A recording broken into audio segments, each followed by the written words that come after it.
All right, good afternoon and welcome in to Cleveland Browns Daily, brought to you by Ballybet, a sports betting partner of your Cleveland Browns, now live in Ohio. Nathan Zgura and Gibbe with you. Gibbe looking resplendent as always. Hi. There. Bo on assignment down there. Tough night. He took in a little bit of I was just looking. I'm like, Buckeye who basketball. did win that game last night? Not them.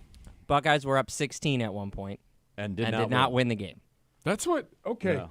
I wasn't imagining that. No, you were not imagining. I checked in at one point and I said, "Oh, nice night. It's going to be a fun little night, fun little ball game. Yes. Should be an easy win." No. Instead, we're one step closer to maybe that coach going bye-bye. Well, that was the sentiment certainly on Twitter yesterday, was that coach Well, was going to go bye-bye. So we'll see. Rightfully so. We'll see. Unfortunately, We'll he's a really nice guy, but it comes down to wins and losses. It most certainly does. Indeed. All right. Yahoo Sports, some news of the day. Hot topics of the day presented by Vivid Seats, an official fan experience partner of the Cleveland Browns. It's going to be tough to get 20 minutes out of this one there. But we'll do our best. Don't worry, I've got a few other notes. Here we go. T.C. McCartney will join Alex Van Pelt on the offensive staff with the Patriots. They will hire him as their quarterback's coach. So good.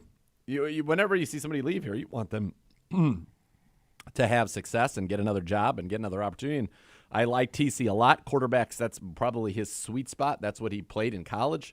And, you know, he's been around the Shanahan tree. He's been around our tree. Brings some nice value. You have to wonder, that feels like a team to me that would be courting Joe Flacco. But what pick are they in the draft? 3, so they're going to draft a guy.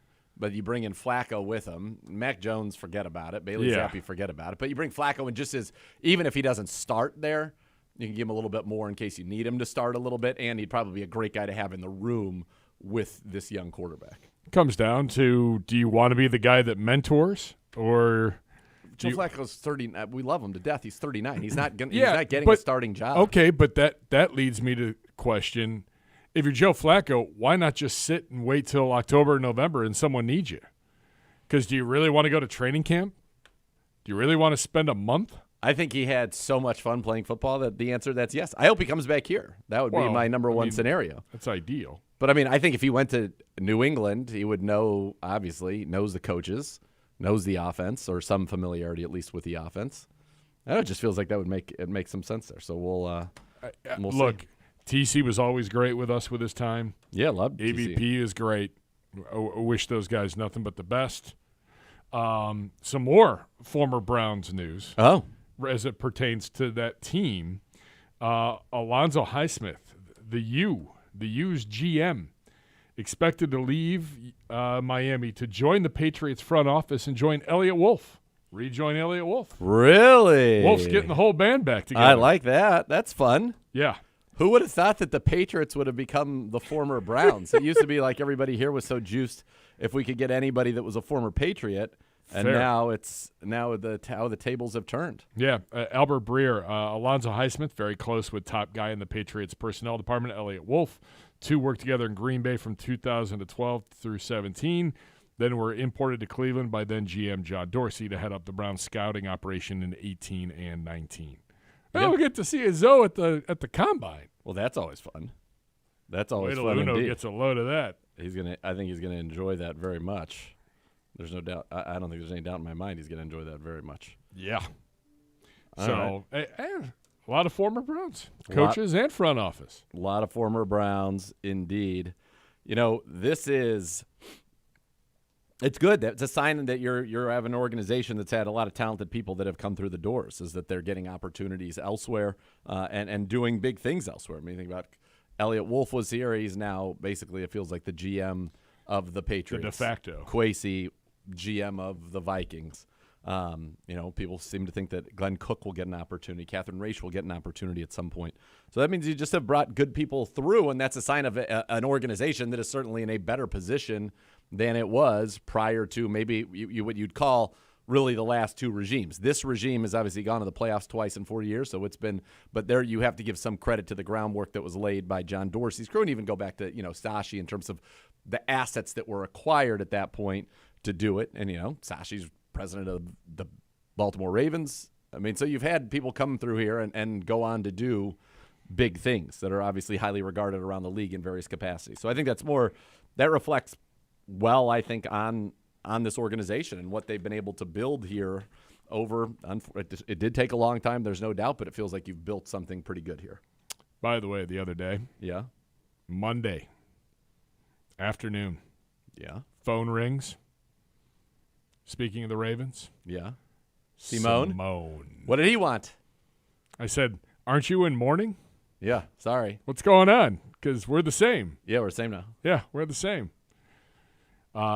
Just wanted to catch up. He goes, someone in the NFL sent me a clip of you guys talking trash about me. Yes. And I was like, that happens weekly. Yeah, that happens on the reg. You and your seafood. And then he tried to defend it For again? 20 minutes on the phone with me. It's indefensible.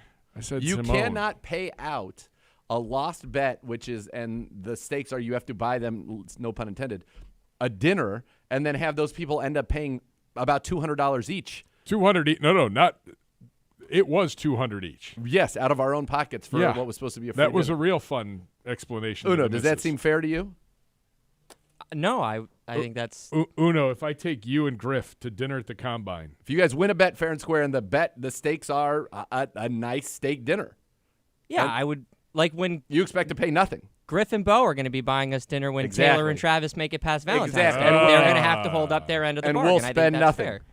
By the way, we are one We got a week week. away. 1 week away. Exactly, 1 week away. Next Wednesday, next first Friday. They could be engaged by Valentine's then Day. Yeah. after the Super Bowl. You never know. Someone asked Kelsey, he goes, who gets a ring first, Taylor Swift or the 49ers? And he goes, me, Sunday. It's a good answer. It's a good answer. He's already got rings. Yeah. He's doing just fine. Yeah, doing just fine. Yeah, so we were talking. He's trying to justify things. The conversation turns to, what's going on at your stadium? He goes, I hope that you enjoyed every bit of your radio booth because it will not be there a year from now. Well, we knew that was coming. And I said, that's very sad. We knew that was coming. Correct. It's prime location. It's Yeah. the best view. In We're going to the upper deck. It's the best view in the NFL by far. Yes. But he said, please tell the boys I said hello and I hope they enjoyed What a the treat, view. Simone. A lot of legends. We've been having to have conversations with a lot of legends recently. You and I. Yeah. Yeah. Yeah. We'll see a few more in a couple weeks. Yes, we certainly will. It's usually how this goes. It is exactly how this goes. All right. So there we got a little Simone action.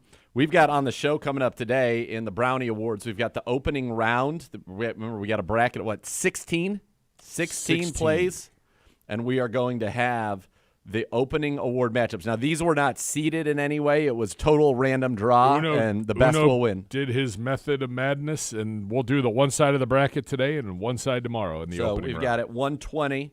We'll get the opening round Brownie matchups going. Then at 135, we run back again. Peter King's 53-man roster. This time, I'm going to put together my roster without anybody that he used, and it's still way better. It's still not even close how much better my team is. Although defensively, he did take a lot of the heavy hitters. But I still think my team is very, very good. I think that you have a lot more modern guys to tap into this time because I think you and Bo strayed away from modern. And there was still a lot of guys I think that you can tap into from recently. No, Griff and I were doing it, guys from like our lifetime, and there's a ton of dudes still. Well, do you have that will you have that at the ready for our segment? I can. All right, have that at the ready, and then you can talk and give me some of your opinions of guys that you want in there. I did go a little bit more modern, certainly, on some of these things. Defensive tackle is probably the hardest position to fill for me. Corner was not. Safety was not either. Safety was. I still thought there were a lot of definite studs out there. I got to find a punter though. Shane Leckler is definitely the best punter. I might just take Cole because we love him so much, and he would add such mojo to the team. Although the guy that I remembered from my youth was Reggie Roby. Do you remember him? Dolphins. Dolphins hit bombs. Yes. Like he was considered. He just had the one face mask. Yeah. Now, see what I got to check to see if Ray Guy, if we're like able to steal Ray Guy, if he has any crossover with us, because he's a Hall of Famer. He punted until 1986, but his last time that he made a Pro Bowl or an All-Pro was 1980. So no, we can't take him. Can't do it. But I think Reggie Roby, I remember him. He kind of took one step and then just boomed the ball. Let's see if he was actually good. So he's 83, 98. So he's exactly in our sweet spot. Oh boy, 3-time Pro Bowler, 2-time first-team All-Pro, all-decades team of the 80s. He was the punter of record in the 80s. The thing is, though, is that the guys today are so much better at kicking the ball. Like Reggie Roby was the best punter of the decade, and his career, 43 yards a punt and a 36 net. Now you got guys like Bajorquez averages like 50 yards a punt and 43 net. So it's just a different world, but I did like Reggie Roby. No, there's only one punter in the Hall of Fame. Yeah, Ray Guy. Only one, kids. Yeah. We can't use him. No, we can't use them. No. I'm looking at the top-ranked punters of the 90s. Sean Landetta. Chris Gardocki. There you go. Rick Tootin. Who about our guy Andy Lee? Greg Montgomery. I don't recall him at all. I wonder about that. I wonder maybe Andy Lee's a nice one. All right, Could be. We'll have to check this out. Tom Tupa. 2-point Tupa. Tommy Tupa. First ever 2-point conversion in the National Football League. Sean Landetta Cleveland pretty good, Brown. too. Sean Landetta pretty good. All right, well, that's one thing Yeah. that we'll look at. So we got that coming up as well. I got other news of the day. Oh, boy. We got the whip. Hold on. Just let the people know. We got the whip. Yes. More plays. We got a Prisco rankings of the best players in the Super Bowl. That'll be hilarious. And then we'll bid you adieu. All right, what you got? Tiger Woods next week. He's playing? Playing. Where's next week? The Genesis Invitational, where he got hurt. Oh, L.A. Yes. Riviera? It's got to be. I think gotta so. Wow. I would have liked to have seen him. He should have played this week. If he was able to play, I would have liked to see him Can you this imagine week. with the Waste Management Open? Yes, that's what I mean. Exactly. That's exactly what I'm talking about. After spending most of 2023 recovering from injuries, Tiger Woods will make his 24 PGA debut this week. Next week. He most recently competed at the Small Field Hero World Challenge, the PNC event with his son in December. Woods has said he hopes to play in roughly one tournament a month, starting with the Genesis. That would put him on track to potentially play in the Players' Championship or the Arnold Palmer Invitational next month before gearing up for the Masters. Oh, man. That changes everything on the vacation front. Yeah. Let's go. Yeah. Let's go. Get him back. Yeah, it will be at formerly known as the L.A. Open, held at Riviera Country Club in L.A. The defending champ is John Rahm, who will not be in attendance given that he jumped to Live Golf in December. Wow. Okay. There Tiger you go. said he will play. Good for him. Good for him indeed. Good for us. Good for everybody. It's good for golf. He is a singular draw.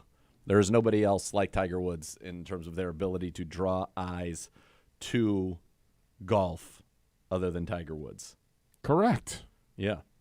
That's huge. This is. I saw that. I'm like, the day is saved. We're gonna be just fine. It's a first Friday. It is a first Friday. I feel like the week is kind of going slow. It's because the Super Bowl on the West Coast thing, and no availability till like we're long off the air. Interviews, right, sound there's bites, nothing. like we're not getting. We needed to get anything. Uno, we needed to get that. We need all of Kyle Shanahan from the other night. All of it. Every clip I see is better than the last one. I think it's over an hour long. Great. Okay. I knew you would say that. Let Bo have that tomorrow when I'm off. I think he'll appreciate that. Is the Griff Fact of the Day listed on here? Yes. It's supposed to be. Should be with the CBD whip. 2:00. There it is. Okay, I'm gonna piggyback. You got your own? I'm gonna piggyback on the Griff Fact of the Day. I saw something today that similar about the Super Bowl and the outcome. I saw something very similar that I'll piggyback on the Griff fact of the day then, because that'll be a lot of fun. By the way, for the Browns, in case people have not been paying attention, we've got pretty much everything sorted except for now we need to sort out the offensive line. That's it. So we need to figure out the offensive line coach. Rest of that, we're pretty much completely turned around. What's wild is a complete turnover of the offensive staff with the exception of Chad O'Shea. Complete. Total. Yeah. There's a lot of faces in the building got to get used to and figure out who's who and, get to know a lot of these guys, which we will over the next few weeks. But yes. It's weird because you've got a number of new coaches, but then, like, all the scouts are here. We got scouting meetings going on this week. Now that the bowl games are over, the Shrine Bowl and the Senior Bowl are over, and I think figuring out next steps and who's going where and who's going to what pro day. There's a lot of people here. Yeah, this is a busy time because you got the Super Bowl, and then you got to come out of it, get ready to go to the Combine. Free agency is just a couple of weeks later, and on we go. And that's where we are for the Browns. And I think that offensive line, that's going to be an important one. I know that they're working on that as we speak. Obviously, Bill Callahan's so excited, and we got to hear just how excited he is for the opportunity yesterday, and just how special it is and how truly unique of an opportunity it is to go work, with his son, who he is so proud of, to be, a head coach in the National Football League. Good job by the organization to let him go. Because the Browns could have blocked it. Yeah. And Amy Trask, I know, has been pretty open on social media that there have been a couple instances that she knows of that she's like, teams have blocked, guys from going home, going to work for, family, close friends, like teams. She's like, what the Browns did does not happen everywhere. Yeah. No. By the way, some more NFL news. I am told from this is Josina Anderson, I am told former Jets and Bills head coach Rex Ryan interviewed for the Cowboys' vacant defensive coordinator job. What are the Cowboys doing? Rex and McCarthy. Sexy Rexy. Let me tell you something. I don't know if you heard Larry on the interview with Bill Simmons. He was like, I'd bring Rex Ryan back. He is enjoying what Rex Ryan is doing. If you're Rex, why do you want to? You got a great TV job. Because these guys love coaching. Do you really at this point, like at his age? Yes, they love coaching. That's why they do it. They do it because coaching to them that's their passion. That's their joy. That's their routine. That's what they know. That's what fills their days. They love it. People who are like, that's why they get very into coaching. They love it. I'm like, you got a great network job. How many days a week do you actually work? Like, you're right. That might be part of it. Do you need the money? That probably might be the part of it. It's the passion. That's what they know.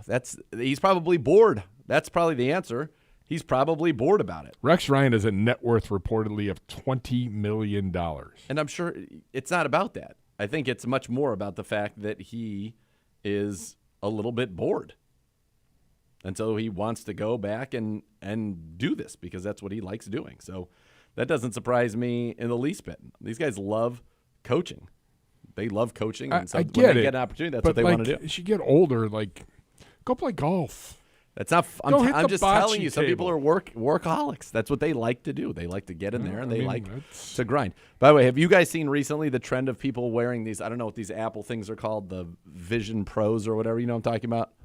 Yes, I've seen the VR goggles. So people are wearing them out in public now, walking across streets, doing this, acting like, what are we doing? It's a good way to die. Thousands of dollars too, aren't they? Yes, they're very expensive, but you can wear them because you can see out of them.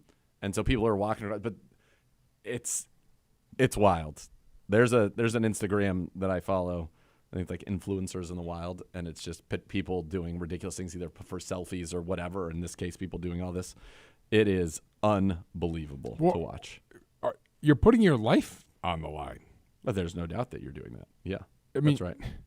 What? Yeah. It's wild, dude. I'm the old man. Get off my lawn. It is wild. It's wild.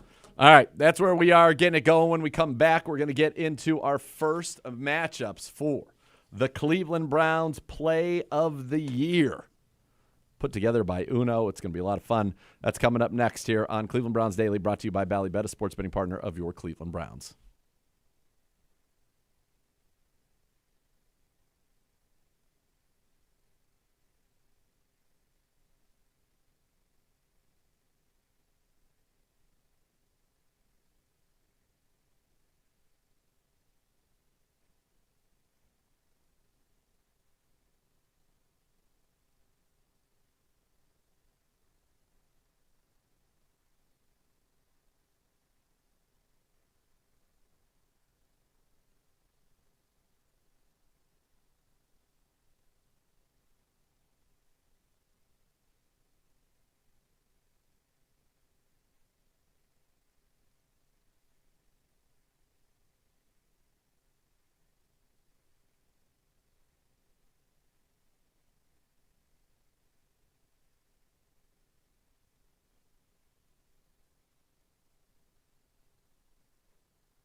Don't miss Billy Joel and Rod Stewart together again for the first time ever. Friday, September the 13th at Cleveland Brown Stadium. Tickets on sale now. Visit clevelandbrownstadium.com/Billy and Rod 2024 for more information. It's Billy Joel and Rod Stewart together for one night only. All right.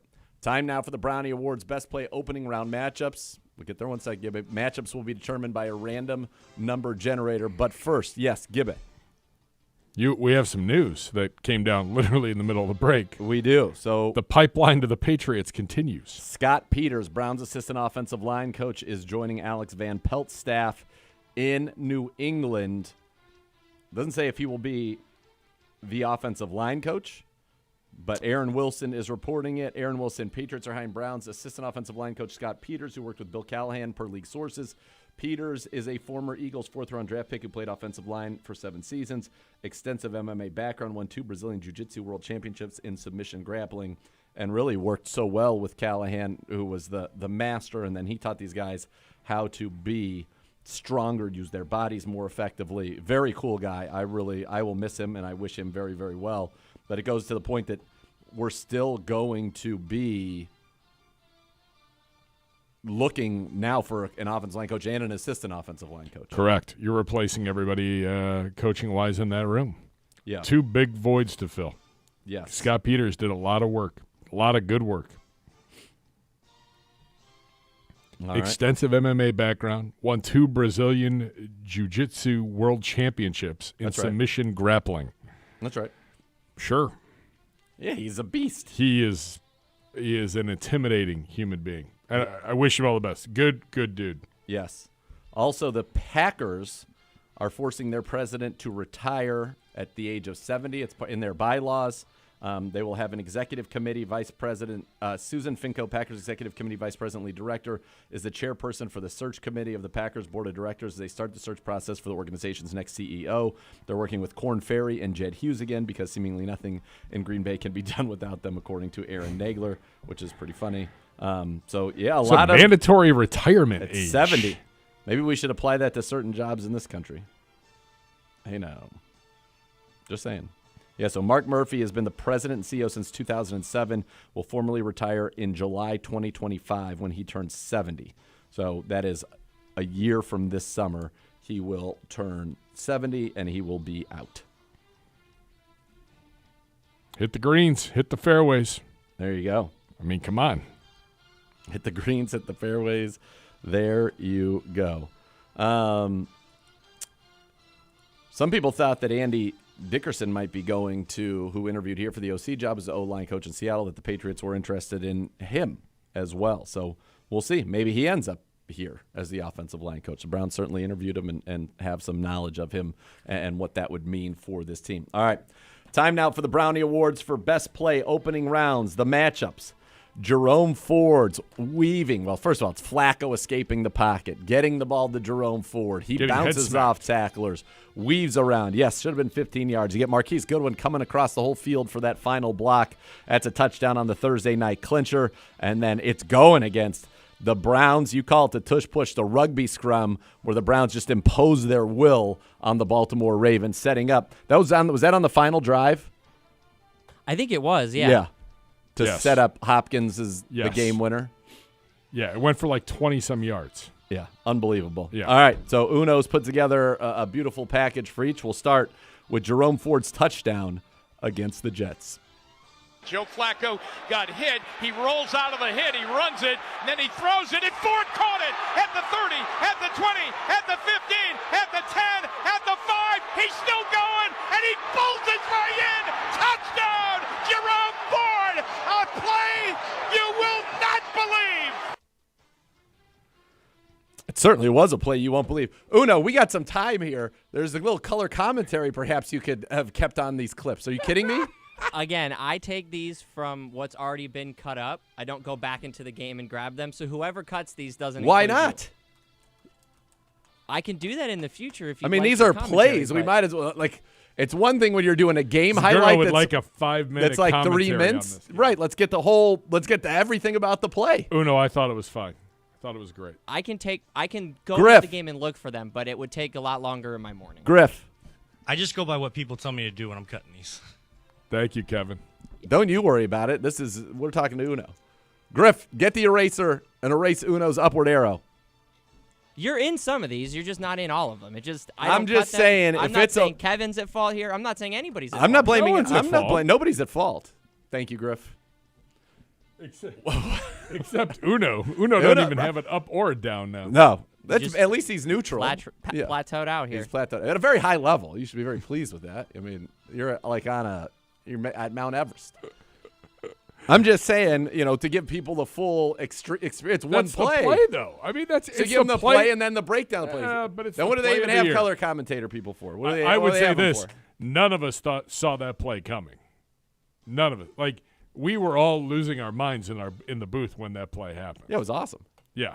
I don't know. I'd like to know if maybe we saw something. There was a little something extra special. I'm pretty sure there was. First of all, just so you know, my analysis of that play was used in the Open for Football Night America. It was used in the Open for Amazon. It was used all over town, and I can't even get it on my own show with Uno. Uno, you're just fine. I go, are you kidding me? Unfortunately, I wasn't able to be in the booth that day, and I had to watch it on the TV, so I didn't Uno even had hear like it in the real time. Mufflog plague. He was not allowed in. No. I know wasn't that. able to, I couldn't even cheer because there's. Well, Uno, I want you to get to watching relive it in all of it in the whole experience. So you just go, you suss it out, So- you cut it, and then you cut it again, and there we go. Did that? Where is that? So that was that play happened right after the pick six. Yes, that's right. When everything got a little nervous. Got a little nervy. Everybody got a little nervy. Got a little nervy. All right, Uno. Let's go to the Browns tush push. Watson taps his foot. Pressure's coming from both edges. They hand the ball off to Ford. Ford over the block of his right guard. Spins inside the 35-yard line. And along the hash mark moves the pile to the 30. The pile keeps on moving to the 25-yard line. And finally they blow the play dead. But it's a first down for the Browns, who are playing with energy. It's a gain of 13. It's a great job by the great Tom McCarthy. So a great job by Tom McCarthy. Tom McCarthy with an amazing call. Amazing. Hold on a second. Amazing. It was a great call, but you needed the color there to really understand the magnitude of what happened in that moment. You don't get it. That play has no chance. That one's tough, too, because I think watching it was much cooler than listening to it, because you can see Yeah, but then you need everybody somebody pushing on the You pile. need somebody to lose their mind and say that and let the people know what happened. Griff, whose side are you on over there? Griff's on the side of right. I mean, it's crazy. No, Griff knows. I'd take one of his arrows away. Griff, give yourself another arrow up. The best is you can see it in the background. Him walk Yeah. by to go put the arrow up. I'm just saying, let's be honest for a second. That little teeny sip, because he's so focused on the action that he's not like seeing that it one doesn't give you the magnitude. So that play has no chance. So tomorrow, Uno, or like on Friday, if that one wins. Yeah, if that one, If let's the give it the tush push full, wins. We need the full treatment on all. Are you kidding me? Are you serious? Are you for real? That's a 7-footer. That was Dick Vitale. Shaq in the McDonald's All-American game when he went coast to coast. Are you serious? Are you for real? For a second, I thought that was Mike Pettin, and I was like, that's not Mike Pettin. He's with the Minnesota Vikings. Yes, he is. Maybe we'll see him this fall. Maybe. All right. Well, now we Are you going to get there? We talk about the fact that he leapt over the line? To be determined, I don't remember. Because I'm pretty sure Siciliano didn't see, because there's no way you could see that he jumped over the line. I think you're in this one because I think you have to describe all the things that Siciliano did not see. Well, yeah, because he's just watching the kick and it gets one. All right. So it was Jerome Looking Ford forward to this. touchdown Andrew Siciliano against with the another Browns tush fantastic push. call. Oh, this was a great call. So far we're gonna have one, the great Jim Donovan, the incomparable, two Tom McCarthys today, and one Siciliano. All right, this is Myles Maybe Garrett. even as a Garrett color blocked commentary. field. Who knows? Uno doesn't think it's necessary. Hopefully. Reportedly, Myles Garrett's field goal block against the Indianapolis Colts. Sanchez kneels at midfield for this. Gay's going to try it from 60. It's blocked. Ball loose. Fight for it. Denzel Ward picks it up. Ward running across the Indianapolis 30. That was Myles Garrett that blocked that field goal. And earlier this week, Bubba Ventrone, after he had his presser, was in our booth, and I said, man, Myles Garrett, how about that? He said, we're going to block a kick this week. He called it. Myles goes in, blocks it. Denzel scoops it, and the Browns in business. That's absolutely incredible. When he was in high school, I think one year he blocked 9 kicks and set a record in Texas. Jumped right over. He jumped right over the center. Man. He went Superman, no contact, and Myles Garrett blocked it. I'm not going to say that it's because I'm included in that clip, but I think you got a much better understanding of everything that happened in that play when you give it the full breakdown of it. I'd like to congratulate you on hitting puberty halfway through that. You squeaked a little bit, but then you I'm brought not it back. ashamed. No, you brought it back. Emotion, passion. But I do agree with you.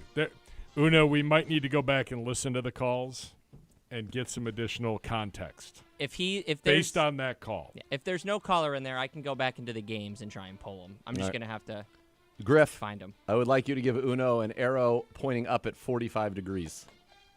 Not fully. Griff, you might as well just stay over there, dude. You should just put the camera on over there so you can see him, adjust it. The problem is Griff has to operate that camera. Griff, No. Uno's trying to do it all. There it is. Yeah, there he is. There's Griff. Stock up. Yeah, stock up. All right, Uno, very good. The new Vanna White. All right, good job, Griff. That's going to be tough to beat, I think.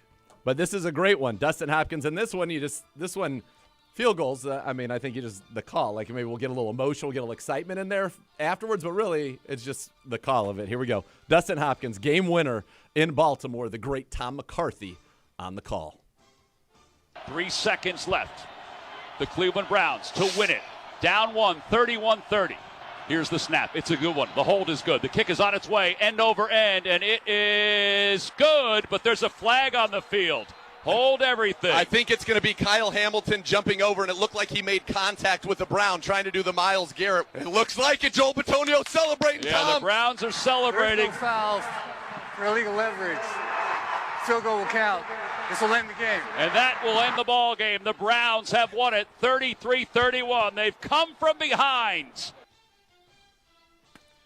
It's almost like we were listening to this is two separate things. Round one, not that exciting. Very quick. Round two, the Ford baby. one was- Ford was very exciting. the Yeah, Ford of course, one was of fine. course, of course.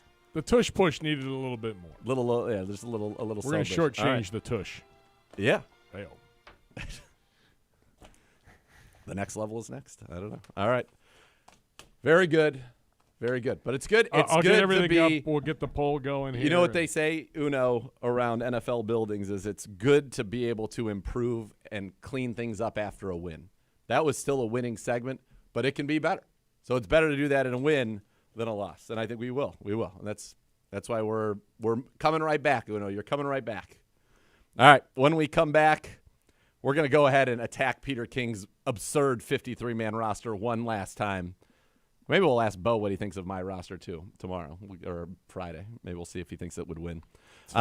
We're going to go ahead and do that. So this is going to be a 53-man roster without using anybody that Peter King picked. Without using anybody that Peter King picked, and I still think my team is better than his. All right, that's coming up next here. Cleveland Browns Daily, brought to you by Ballybet, a sports betting partner of your Cleveland Browns, now live in Ohio.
Be a part of one of the most passionate fan bases in the NFL. Join Next Gen STM presented by Ticketmaster, the official wait list of the Cleveland Browns. Being a Next Gen STM is the best chance to become a season ticket member in future seasons. Visit clevelandbrowns.com/nextgenstm to reserve your spot today. Nathan Zgura, Jason Gibbs.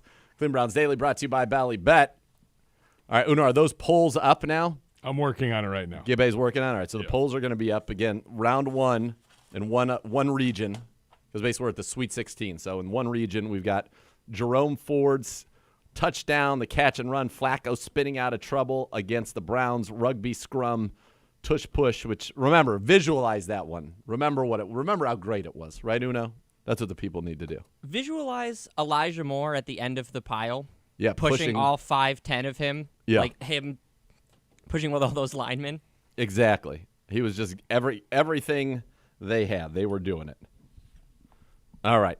Then we've got Myles Garrett jumping over the line, field goal block against Indy. It's probably the most sensational play of the year. Dustin Hopkins' game-winning field goal in Baltimore. I feel like the game-winning field goals they sound good on paper, but I think it's like tough for that to be like the play of a year. You know what I mean? Unless it was like to kick us into the playoffs. But they are. I mean, they're awesome. That one is a big one. Of course. We went into Baltimore, but it was the game of the year. I don't want to toot your horn because then you're going to the head gets big. No, it's very small.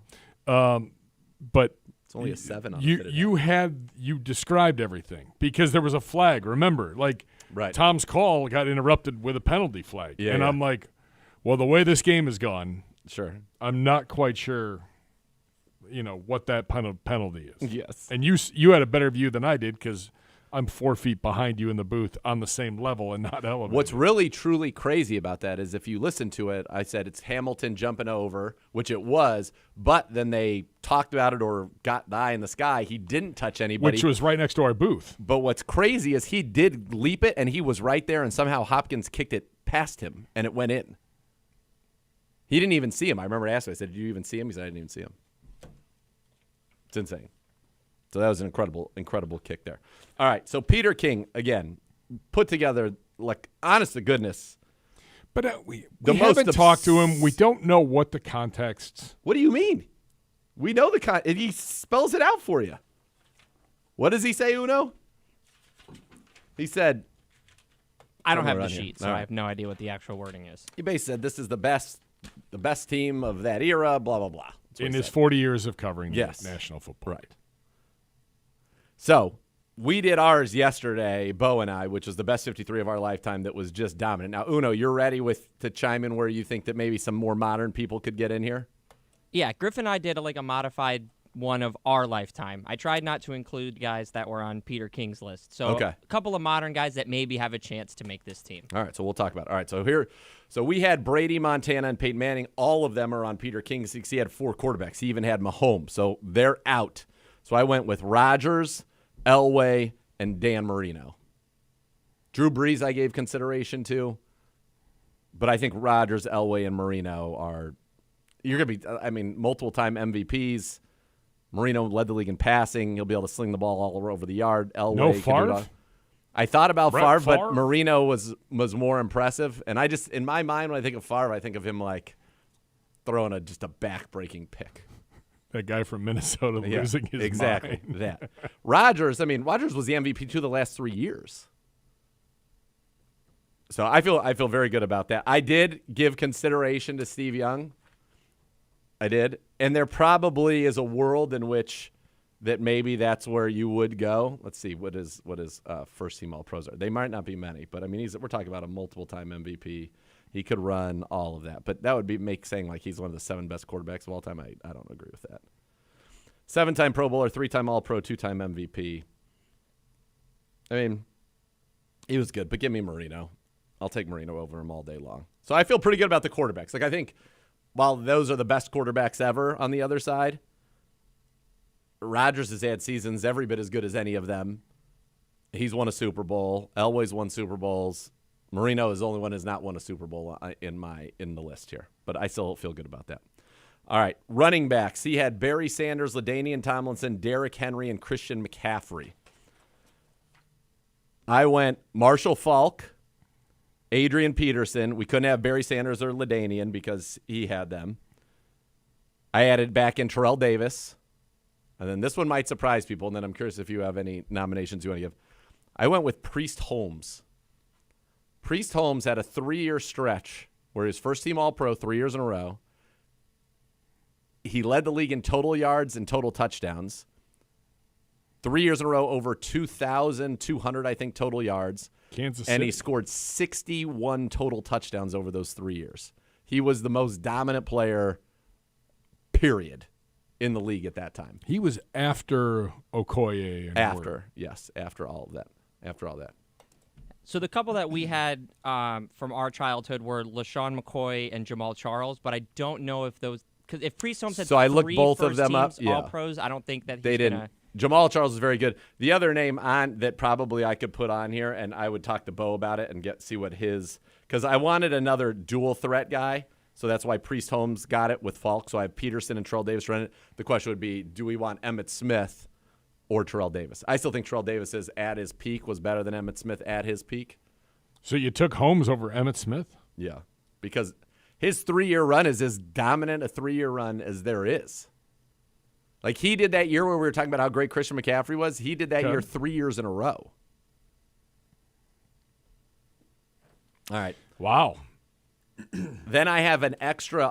He's a running back wide receiver. So on my team, I dropped down to 3 tight ends instead of 4 on this one. And then I had Cordero Patterson is my return specialist, 5-time first-team All-Pro, dangerous home run hitter, elite, all of it. So because he has Devin Hester, so I can have Hester. So receivers, I took Josh Cribbs for my Josh Cribbs? wide receiver returner hybrid. All right. I like it. Here, I'll put a slash there, and we'll get Bo's opinion on it. All right. Wide receivers, I had 6 originally: Randy Moss, Jerry Rice, Calvin Johnson, Tyreek Hill, Terrell Owens, Devin Hester. 4 of those were off the board: Moss, Rice, Hill, and Hester. So now this is my team. I feel pretty good about this. Calvin Johnson, T.O., Julio, Marvin Harrison, Larry Fitzgerald, and then because we're able to isolate people's peaks, Antonio Brown, where for 5 years he was the best receiver in football, like, period. You actually go back and look at his numbers, they're silly. This is not headache Antonio Brown. We get great this Antonio is a Brown. Problem. Yeah. The guy that kicked our That guy punter would in have the been head. that guy had he done, even just been like solid the rest of the way and not that's a first ballot Hall of Famer is what he was trending towards. So Megatron, Julio Fitzgerald, Antonio Brown. T.O. That's what. And Marvin Harrison. Thank you. Pretty. I mean, that's a pretty the only stacked other group. one that we had that I thought would have consideration was Mike Evans. But I thought about it. Don't know if he has the All-Pro. He doesn't have the first team. He's just so 1,000 just yards like every year. 10 straight 1,000-yard seasons is crazy. I figured from the person that doesn't have all the all pros, I picked Larry Fitzgerald over him because I want he could operate in the slot here. So we'd have Marvin Fitzgerald and Antonio Brown could all be in the slot, and we'd have Calvin T.O., Julio on the outside. And Larry Fitzgerald just clutch. No Michael Irvin. Great dude. No playmaker. Well, he had playmaker on. He his had bench. Irvin as one of his, right? So he was off the list. Chris Carter.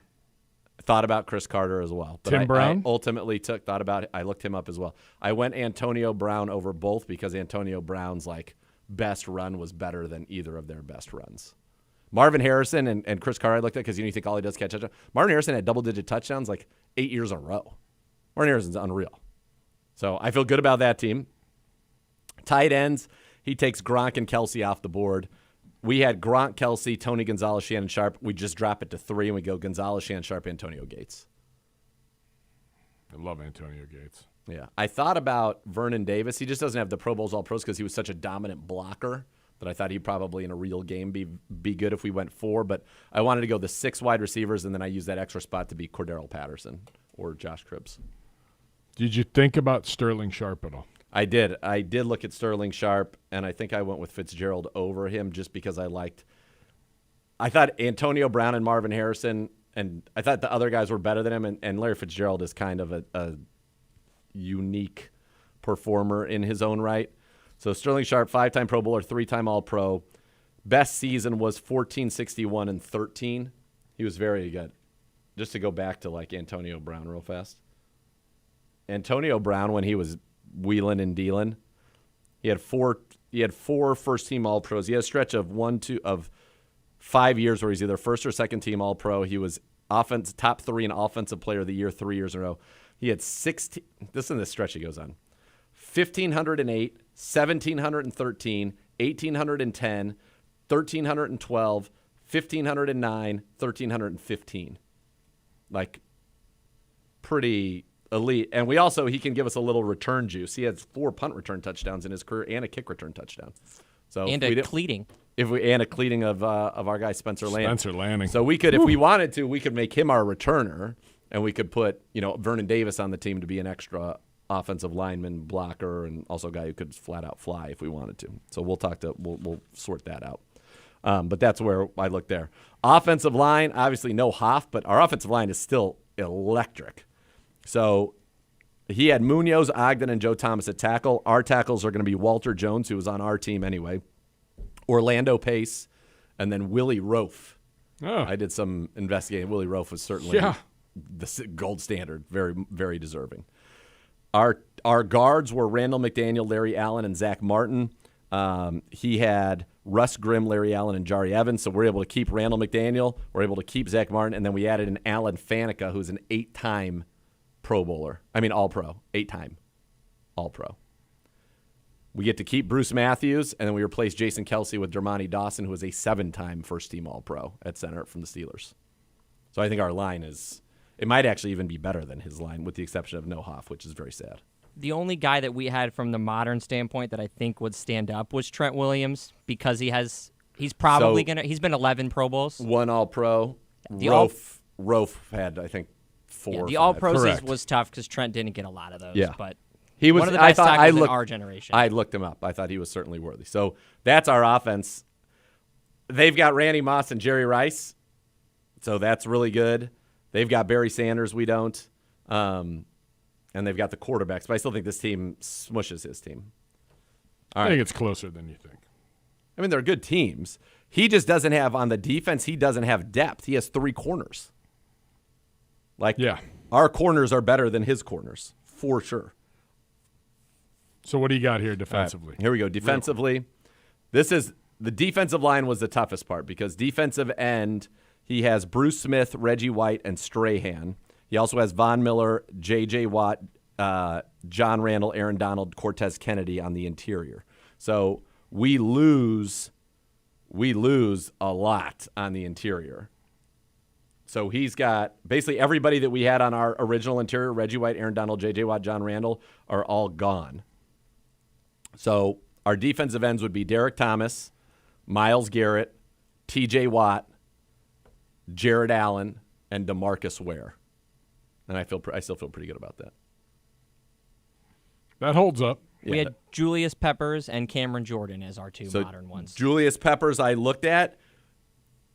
He was always really good. Yeah, but really good he's on 2 different all-decades teams. Really, really, really good. And maybe I'm looking at the wrong things, but I'm thinking sacks and rushing the passer. And he obviously accumulated a lot of sacks, but he didn't have those dominant years where he was the guy. Whereas you've had Myles, T.J. Watt, Derek Thomas, Jared Allen, DeMarcus Ware. Defensive tackle, we said all 4 of ours were out. So those are big. Those are 4 tough. big ones. But this ends up being, I think, pretty good, but it does not compare. This is where we are clearly weaker than his team. So I went with Warren Sapp, 6 first-team All-Pros, Ndamukong Suh, Calais Campbell, and then Leroy Glover. Leroy Glover, 1 year, led the league in sacks. He had 17 sacks as a defensive tackle from the Saints. So a good player. But, we're talking Reggie White, Aaron Donald, J.J. Watt, John Randall. They're better. Yeah. But still not bad. No. You're talking out some freaks. Sapp, Hall of Famer. Suh. He'll be a Hall of Famer, I guess. I would think. Calais Campbell definitely could be a Hall of Famer. And I think Leroy Glover is a Hall of Famer. Let me see. I looked at Bryant Young, who just went into the Hall of Fame, former 49er. But I just felt like he didn't match up to Leroy Glover or some of those guys. So Leroy Glover, let's see if he's a Hall of Famer. Get that. Come on, Internet.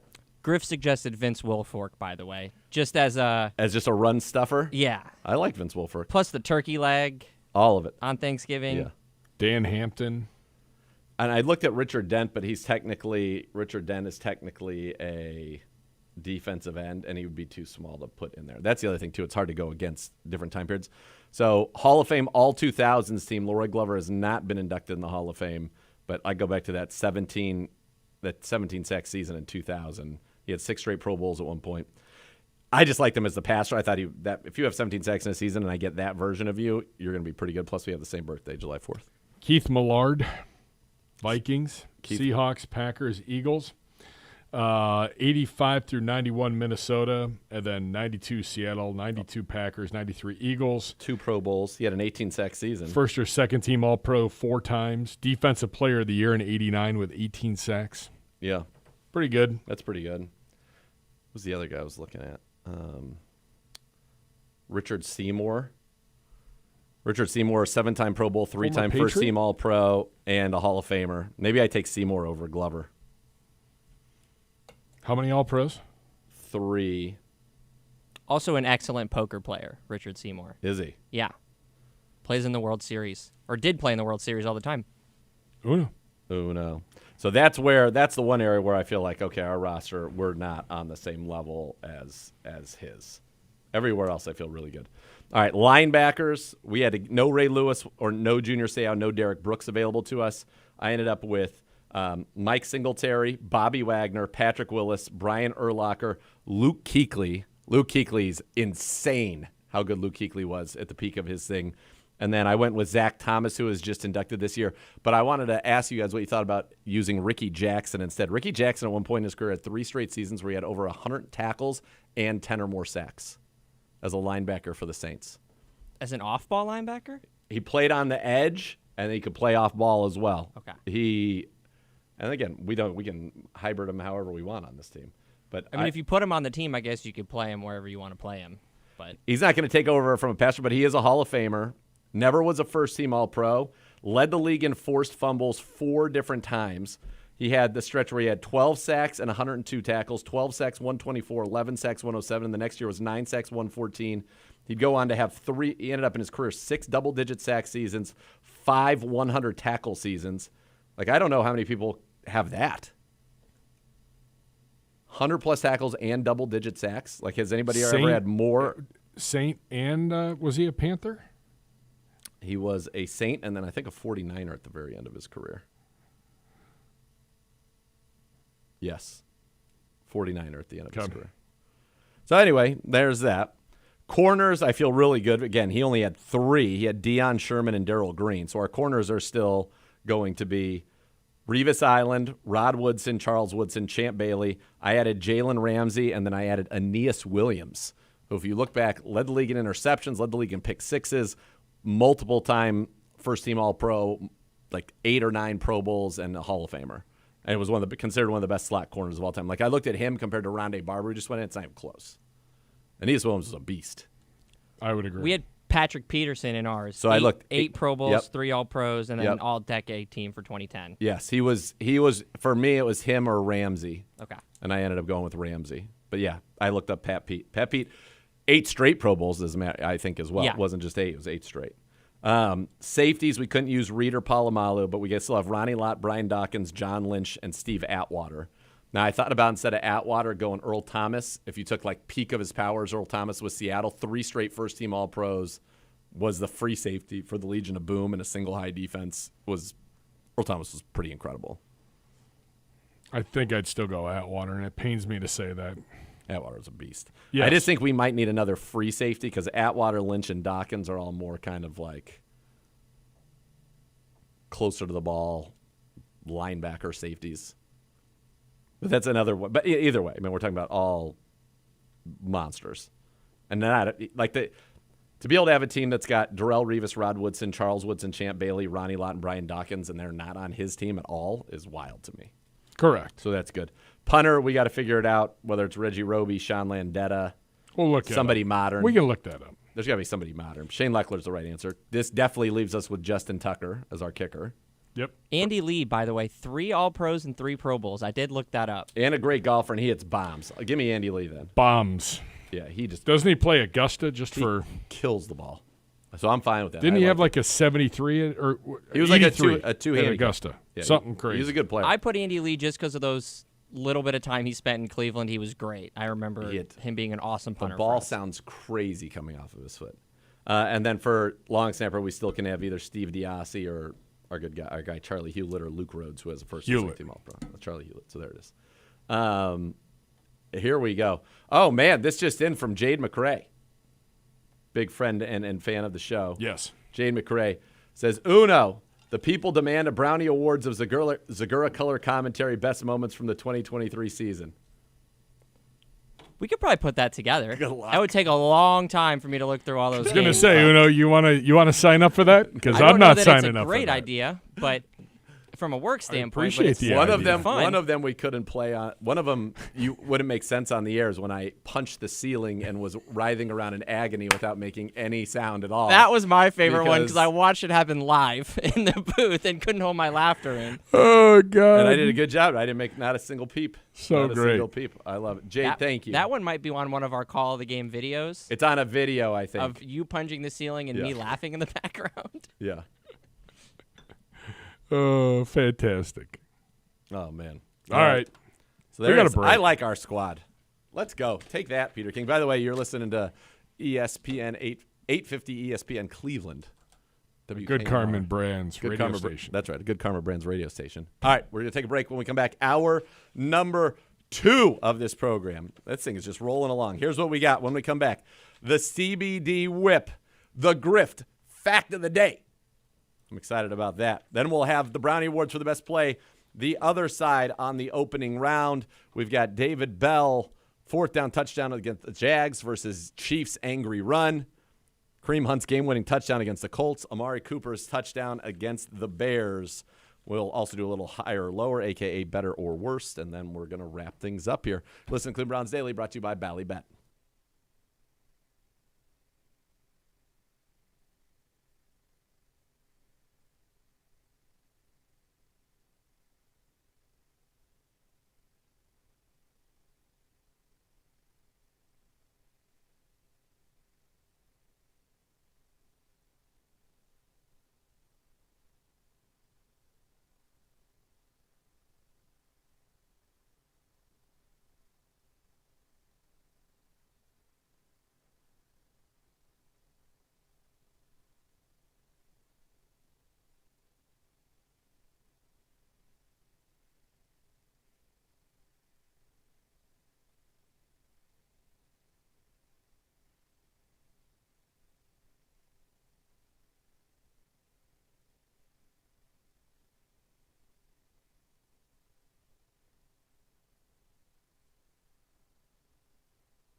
Welcome back to Cleveland Browns Daily, brought to you by Ballybet, sports betting partner of your Cleveland Browns, now live in Ohio. For a team of injury lawyers dedicated to every client every day, call 1-800-ELK-OHIO. Elk & Elk's a proud partner of the Cleveland Browns. Just when you thought you were safe from the word reportedly is I think you willed the reportedly back to fruition. Because, as I opined about earlier on the show, hey, there's an offensive line coach who interviewed for our OC job that's available. And according to Albert Breer, the Browns are reportedly hiring ex-Seattle offensive line coach Andy Dickerson as their new offensive line coach. Dickerson, who also spent time with the Rams under Sean McVay, replaces Bill Callahan in Cleveland. Dickerson interviewed for the Browns' OC job last month. And then you get the parade from the beat, Mary Kay Cabot, saying Browns hire former Seahawks offensive line coach Andy Dickerson to replace offensive line coach Bill Callahan. Source confirms, Albert Breer first. Source confirms that. So reportedly, we have a confirmation of a reportedly. Report. That's right. So there you go. Reportedly report. So Andy Dickerson is the guy. And Andy Dickerson, friend of Ben Bloom, was a friend also. I think Shade Waldrum was the name of the offensive coordinator there. They were all together at Tufts. And so maybe Ben Bloom will go work with Andy Dickerson on the offensive line. That would be fine. He knows about the defensive line, so maybe that would be the way that it goes. So Dickerson, here's his kind of career track. 2003, Washington Redskins training camp intern. 2003, Tufts graduate assistant. 2004, New England Patriots operations department intern. 2005, operations department employee for the New England Patriots. 2006 through 2008 with the Jets, coaching assistant, defensive quality control coach. Cleveland Browns, 2009 to 2010, defensive quality control coach, assistant offensive line coach. So this is his second stint with the Cleveland Browns. In 2011, he goes back to the Jets as a coaching assistant, and then he goes to the Rams, starting in St. Louis, and then stayed on with Sean McVay there. He was the assistant offensive line coach, and then from 2012 to 2020, and then in 2021, he went to the Seahawks. He was the offensive run game coordinator. 2022, he became their offensive line coach, 22 and 23, and now he will be the Browns' offensive line coach. So he's going to be very familiar in the things that we do here from his time with McVay. And obviously, they had a very good rushing attack with the Seattle Seahawks this year. So I think a good fit, at least having that kind of that similar knowledge. What year was he with the Browns? 9 and 10? 9 and 10. Rob Ryan was the Browns' D coordinator. I had to think about that. Dick Duran came in 2011. Who was, let's see, 2010 Cleveland Browns. We got to see. In 2011 or 2010, he was the assistant offensive line coach. Joe Thomas. So Joe Thomas would probably remember him. Their offensive line coach was George Warhop. So he worked the great with George Warhop. I'll text the half. Let's see if he remembers. Held in the highest regard by Jim Donovan and Doug Deacon and Joe Thomas. I believe, was George Warhop at the Hoff's party? I believe he was. I think believe so. I got introduced to him. Mass. Real time. Was assistant O-line coach under Warhop in 2010. So we'll see what he says. See what the half has to say about it. But Andy Dickerson, and there it is. That would solidify your staff. By the way, that year the Browns sent both Alex Mack and Joe Thomas to the Pro Bowl, and that would have been that's when he came in. So the head coach was Mangini that year. Head coach Mangini, assistant to the head coach Luke Steckel, offensive coaches OC was Dable, Carl Smith quarterbacks, Gary Brown running backs, George McDonald receivers, Steve Hagan tight ends, Warhop O-line, assistant O-line Andy Dickerson, defense coordinator Rob Ryan, Brian Cox with the defense line. Was that Brian Cox who played? Yes. Oh, man. Yeah, because his son then was a standout at Avon High School. Beast. Matt Eberflus, fantastic football player, was the linebackers coach. Jerome Henderson was the DB coach. And who was the defensive assistant that year, you might ask? Ben Bloom. So there How about that?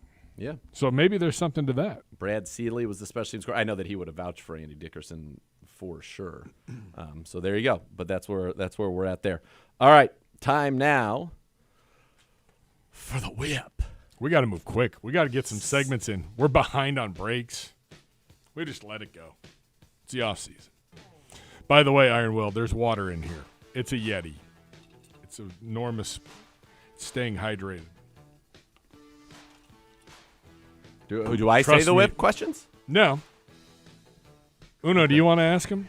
Because Sure. normally this would be where I would ask. I can read them. All right. First one. Who Whoa. is more important to their team's offensive success on Sunday, Christian McCaffrey or Travis Kelce? Zagura. Christian McCaffrey. I mean, Christian McCaffrey is the offensive player of the year, I think, in the NFL. And I think his ability as a runner, and that's where you can attack this Chiefs defense.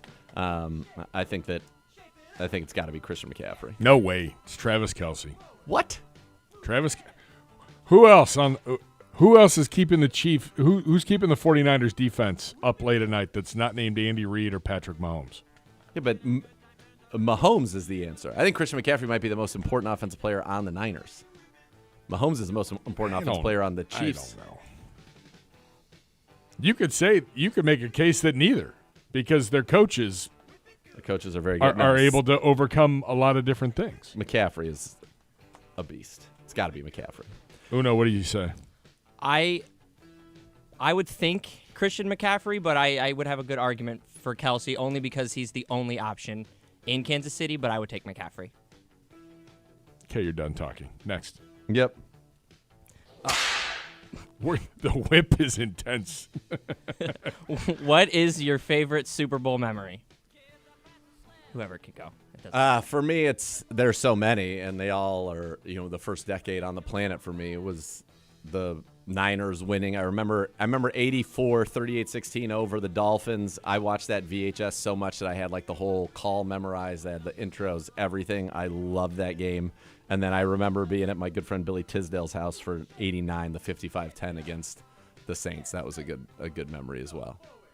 The Bengals won in 88 was tense. Like, you needed that last drive, the John Candy in the stands, and then you get the ball. I'm pretty sure John Taylor caught the last touchdown. Yes.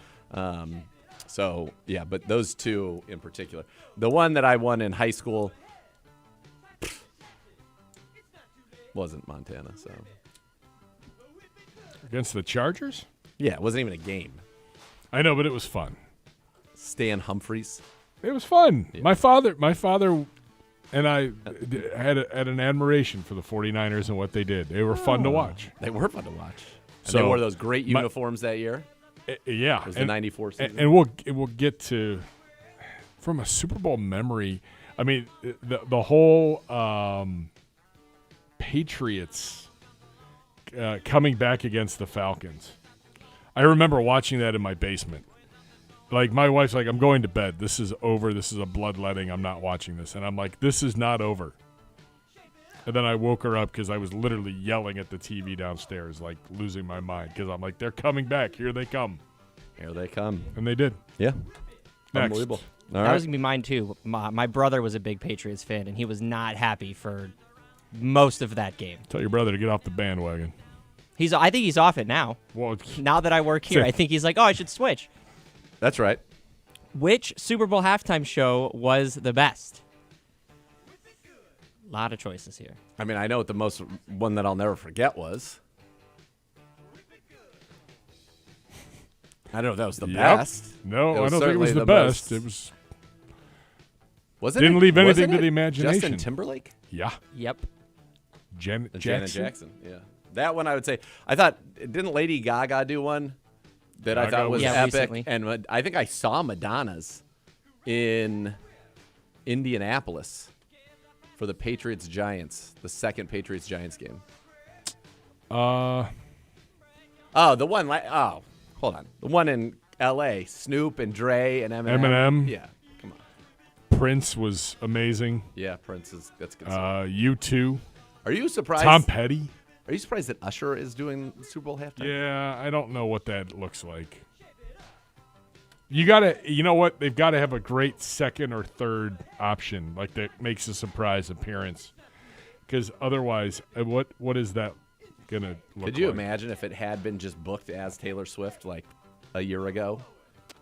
I think they wanted her, and she might have said no because she was going to be in Tokyo. Right. But apparently she's going to be able to get back. They have done all the detective work. And when you fly on your own schedule, you make a lot of things happen. When you have a lot of money, do whatever you want.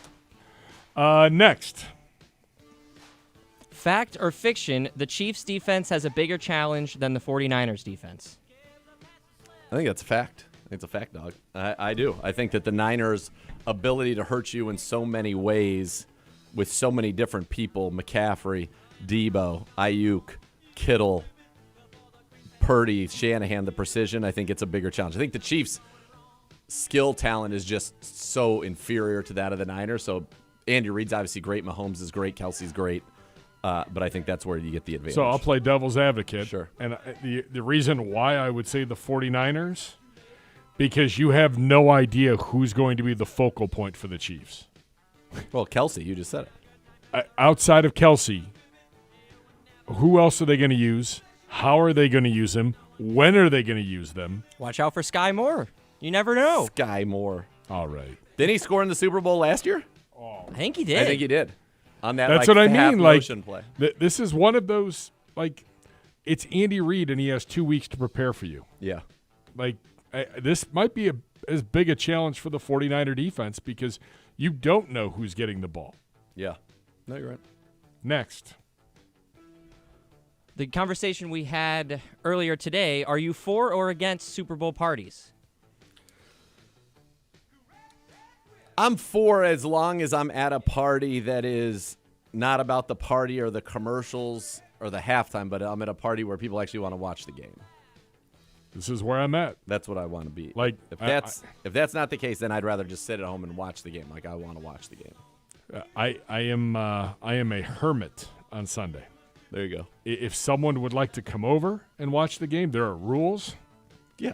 I want to be able to watch it and hear it. And hear it. I don't Yes. like this is, and we have an invitation out. Some great friends of ours, some really, really great friends that I know I would have a fantastic time hanging out with. But I need to watch the game. Agreed. And I want to be able to just relax, make my own appetizers, my Yes. homemade sloppy joes. Oh, that's your Super Bowl tradition? That's one of the Sloppy things. Joe? I mean, Okay. I'll put something on the smoker or on Yeah. the grill because it's going to be warm, I think. Yes. I'll do a couple different things. But I want to sit there and I want to watch the game. I want to hear it. I want to see the commercials, know what was said. Like, just it's the last time that you're going to have football until August. Yep. So, next. That's all of them. All right, real quick, I got one more for you. Bigger story, if it happens. Shanahan loss or Andy Reid win? What's the bigger story? Probably a Shanahan loss because it's hard. It's hard to get another shot. How many cracks do you get at it? Yep. Shanahan loss. I think Andy Reid's pretty solidified himself as one of the all-time greats. Correct. Yep. Yeah, for sure. For sure. All right, it's time for the Griff Fact of the Day. Fact of the day, fact of the day, fact of the day. It's the Griff Fact of the Day. So good. We keep in our tradition of talking about the Super Bowl. The team wearing white in the Super Bowl is 16-3 since 2004, and the last time a team wearing a non-white jersey won was Super Bowl 54 when the Chiefs beat the 49ers. All right, so that one bodes well for the Niners. Could that lightning strike twice? I've got my own fact of the day. Oh. Also about the Super Bowl, this comes from ESPN Bet. In the last 30 years, every time the Super Bowl has been played between a team traveling west and a team traveling east, the team that traveled west for the Super Bowl won. We had that one in the arsenal. Griff is so angry Griff at you right was now. beside himself over here. Griff is like angry. That was going to be with you. tomorrow, Griff? It was either we had it in planned He is for like- Friday potentially because it was such Give an me that interesting Griff on the one. Griff cam. I got to see what he's doing. He was not happy. Griff, I'm sorry. Stop, please. Should I just never have facts? Should I hold my? Should No. I consult with you, No. Griff? Griff, do you want me to consult with you before I go on air with a fact of the day? He says it's fine. And that is a really good fact. It's very interesting. I screenshotted it. I saw it and I was like, wait a second. I did the I same thought thing. We both did. To be fair, and it turns out it would have been true had it maybe been tomorrow or Friday, but Griff, I thought this was going to be a Griff fact of the day. I thought it was going to be today. That's why, to be fair, I said, is the fact of the day in the rundown? I looked and it wasn't, and then I was like, well, I've got one as well. I mean, Adam Schefter's copied you, and now Nathan Zegura's copied you, Griff. That's right. You're crushing it. Dude, this is a form of flattery. 3 arrows. Look at them. Not 1, not 2, 3 arrows up. I don't know what that Uno one looks like. Uno's doing just fine. He is. He's doing just thriving. Fine. Don't miss Billy Joel and Rod Stewart together for the first time ever Friday, September the 13th at Cleveland Brown Stadium. Tickets on sale now. Visit clevelandbrownstadium.com/Billy and Rod 2024 for more information. That's Billy and Rod 2024 for more information. That's Billy and Rod 2024 for more information. It's Billy Joel and Rod Stewart together for one night only. Cleveland Brown Stadium brought to you by Valley Belt. We'll be back right after this.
Congratulations to our 2023 Browns Fan of the Year, Kathy Erb. Kathy is a retired elementary school PE teacher, and we surprised her with a tour of our practice facility where she met Joel Bitonio, Joe Thomas, and, of course, Yellowstone and me. We're excited to send Kathy to Super Bowl. She represents the Browns for a chance to be named the NFL's Ultimate Fan of the Year.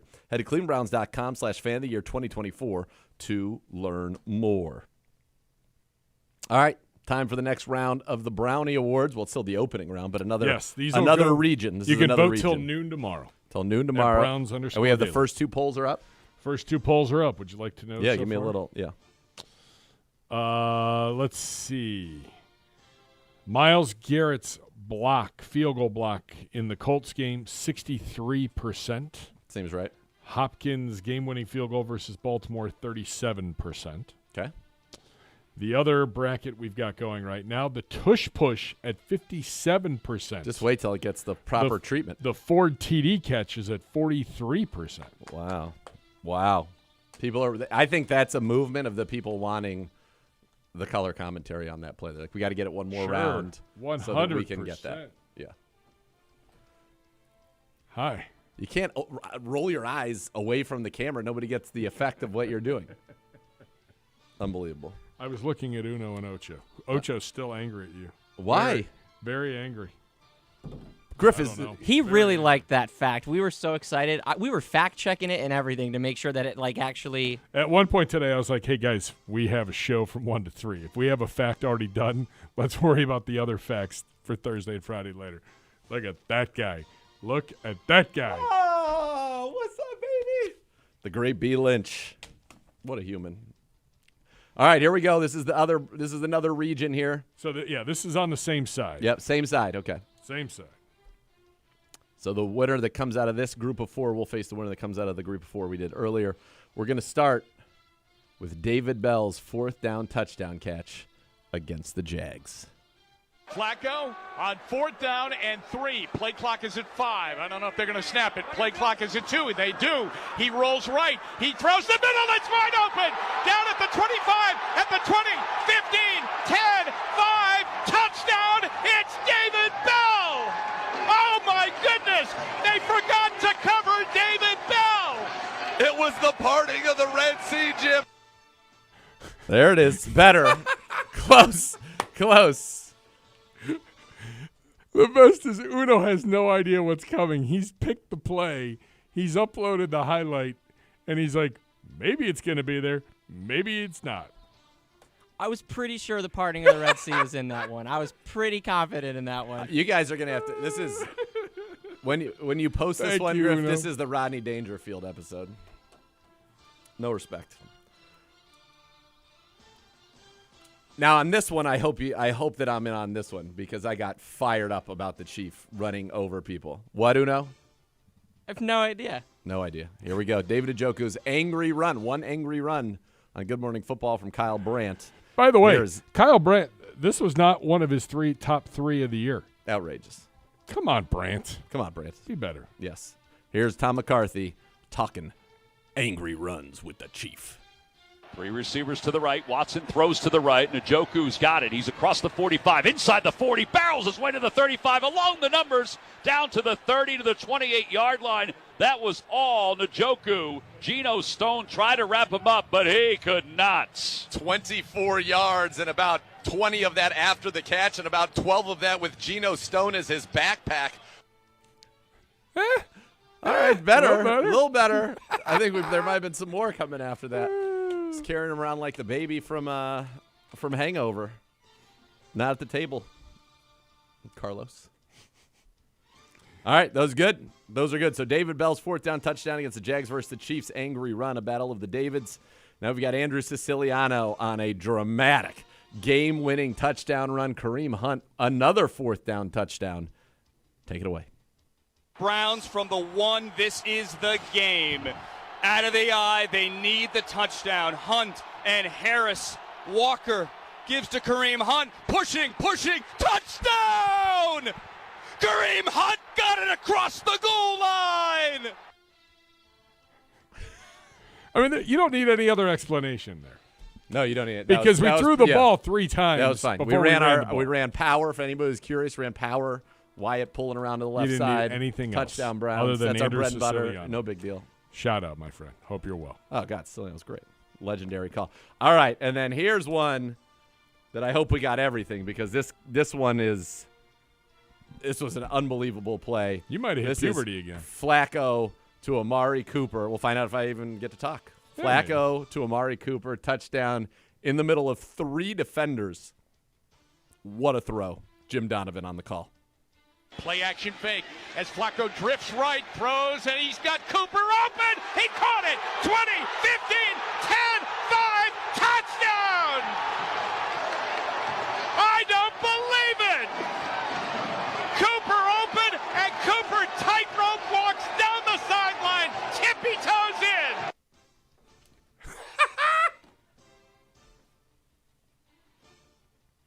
I knew I could hear Donovan calling it, and I go, there's no way. This is nice and tight, ready to go. There's no way you're hearing anything of Zagura. None. I knew it. 10 seconds left in that soundbite. To be fair, it was because I let him do his thing. So he did 2 different full calls of that touchdown. And then I was going to jump in and say, actually thread the needle there. Because it sounds, you hear he says open. Kind of. But then he's open. He's open in the sense that there was a space large enough for a football to fit through and get to him. I think maybe you just need to reenact your color commentary on the one that don't it's like have a because you seem to remember exactly what you said. So let's just get a reenactment. There's a reason why, great actors of our time don't just come on and, we'll reenact this scene from The Godfather for me. No, watch The Godfather. I did it. Or in this case, listen to it if Uno will allow it to be listened to. So maybe Uno, we need to just get a little bit more trim on that. I'll go into the games and I It's will a radio grab the term. full. I don't know the what full clip. I don't know what you're talking about right now. The gain and the trim, right here. I thought you were talking about No, boating. You want to extend it. I thought you were talking about boating. No. Get that trim down so you can get the front of the boat down on the water. No, not at all. You want to make sure. You just want to lengthen the cut. You So trimmed how old it were too you much. when you learned that word? Were you in high school, or was this part of your? Oh, it was Really college. as a broadcast. It was a when I had to get my FCC license. Mm-hmm. When you actually had to apply for it, way back when they were, when I had to ride my horse to the college campus. This isn't when you were driving around in a Camaro. No. Right. There was Just no wanna be Camaro clear. in my world. Just want to be clear, mine either. Just a Reliant K. Mine either. All right. When we come back, we've got a little better or worse. You broke first. A higher or lower. Right here on Cleveland Browns Daily on 850 ESPN Cleveland.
Be sure to check out the Browns' social media channels daily to play the Browns' digital scratch-off game for your chance to win club seats and other great prizes. Presented by the Ohio Lottery, the official lottery of the Cleveland Browns. Time now for Higher or Lower, a.k.a. Better or Worse. Presented by Keep It Fun Ohio from the Ohio Lottery, who reminds you to know the risks before you gamble. This comes to us from CBS and Pete Prisco, ranking every Chief and 49ers starter. Yes.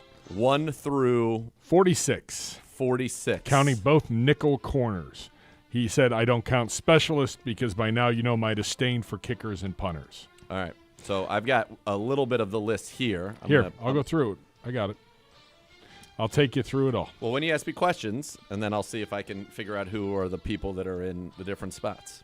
Oh, do you want to guess? Well, we could do some of that, but that'll Okay. be how I know if somebody's better or worse than what's ahead of them. All right, away we go on Higher or Lower, and it is brought to you by Keep It Fun Ohio from the Ohio Lottery, who reminds you to know the risks before you gamble. Number 1 is Patrick Mahomes.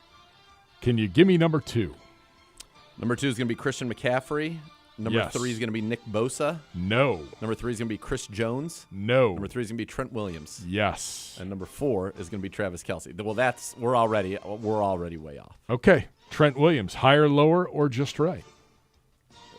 Worse than that. Not a shot at him, but I mean, Nick Bosa was the defensive player of the year. Not this year. Not this year, but in his career, Okay, but he not has this been. year. Like right now. What does he have right now? You want to look up like what? Have, Uno, what how have many they done sacks this Nick year? Bosa this year? I think he's at 8. I think he's at least 18. 17 and a half. Round that on up, 18.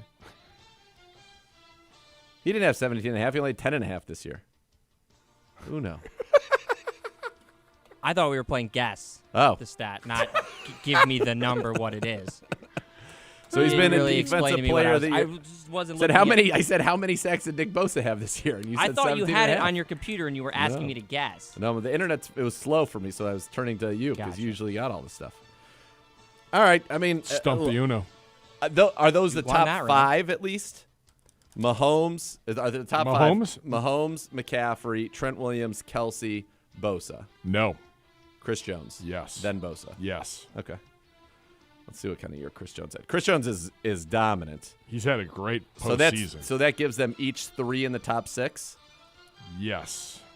Chris Jones, I looked at putting him on the on my team. I might put Chris Jones on my team. All right. So if you do that, Mahomes, Let me make a note of that. Chris Jones might become our defensive tackle.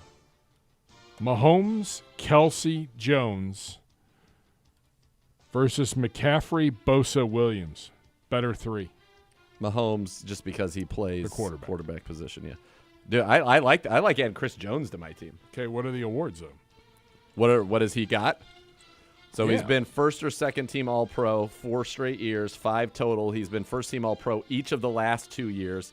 He's gotten his last 6 seasons 15, and he's been 5 straight Pro Bowls, 15 and a half sacks, 9 sacks, 7 and a half sacks, 9 sacks, 15 and a half sacks, 11 sacks. I think he's pretty good. Okay. Pretty. Who's number pretty good. 7? Number 7. Number 7. I'm going to guess number 7 is Fred Warner. Got it. I wonder how I got that one, No idea. Total mystery. Number 8. That's one of the ones that's on the rundown. Yeah, I know. Okay. Number 8, Yes. Debo Samuel. Wrong. George Kittle. Yes. Okay. Right. Then Debo. Number 9. Not Chief? Debo. No. It is a Chief. Yeah. Number 9 is a Chief. L'Jarius Sneed. Wrong. Creed Humphrey. You wanted to go in a different direction. Not Creed Humphrey either? No. Joe Tooney. No. Who's not going to play, it looks like now. Okay. Not I thought it would be Sneed for sure. Corner, Trent McDuffie. Would not have had that. Never. Would never have gotten there. Okay. Number 10. He's already on the list. Brandon Ayuk. So what is that? So where's L'Jarius Sneed? 6 49ers to 4. Yep. Deebo Samuel was number 11. Deebo. Where would you rank him? Better than that. I'd put him ahead of Ayuk. I think he's more important to their offense than Ayuk. But that just tells you right there. So in the top 11, the Niners have 4 7. skill position, but they're 4 main skill. Their 2 receivers, their tight end, and their running back are all there. And so far, we've had Travis Kelce. That's why I say when you made the argument that Christian McCaffrey and his importance, I believe I just made the argument that Travis Kelce is probably more important to the Chiefs than McCaffrey is to the 49ers. Uno, is number 2 better than number 4? Yes. Thank you. The defense rests. Thank you. You can make that arrow straight up now. 2 arrows up. Wait a second. 2 minutes. 2 minutes. Unsanctioned. I don't know what's going on back there. Uno now has 2 arrows up, unsanctioned. Who did this? Put yourselves on camera. I did it in the break to have a little fun. Erase one of them. You can keep one of them. Just for a good job, like getting it by us. Yeah. Number 12 is Creed Humphrey. Yep. Number 13 is Brock Purdy. So, I mean, Brock Purdy has got to be ahead of Creed Humphrey. Creed Humphrey's a lovely player and all that. Brock Purdy should be in the top 10. Probably should be ahead of Trent McDuffie, too. He should be in the top 10. Yeah. Where's L'Jarius Sneed? 14th. Okay, all right. So I was in the ballpark with L'Jarius Sneed. Charvarius Ward is 15. Who's a former Chiefs corner, now Niners corner. Pacheco is 16, who I think could have he's had a very nice postseason. He's made a little name for himself. Got to tell you what, if you're the Niners, you have to be pretty disappointed that you have not heard Javon Hargrave's name yet. 1 minute. So there Greenlaw is 17. Greenlaw's Karlaftis, 18, who I like. Oh, man. Where's Javon Hargrave? 24. Jeez. And you got Chase Young at 26, so those are 2 guys that have disappointed. I think Marquez Valdes-Scantling at 45 out of 46 is ridiculous. He made the game-winning catch against the Ravens. He's made big catches in the playoffs in the past. I think that he's better than that. He is better than that. All right. This was a fun one today, everybody. We're off tomorrow. We're going to get Uno to work on more trim for those cuts, or is it less trim? Let's just wrap up. I don't know. I don't know the term. You introduced the terminology to me. I know. So I don't know the terminology at all. I'll be off tomorrow. Bo will be back in. Thank you for listening. Next Level is next. For Gibbe, Uno, Griff, Nathan Zagura saying thanks for listening to Cleveland Browns Daily on 850 ESPN Cleveland.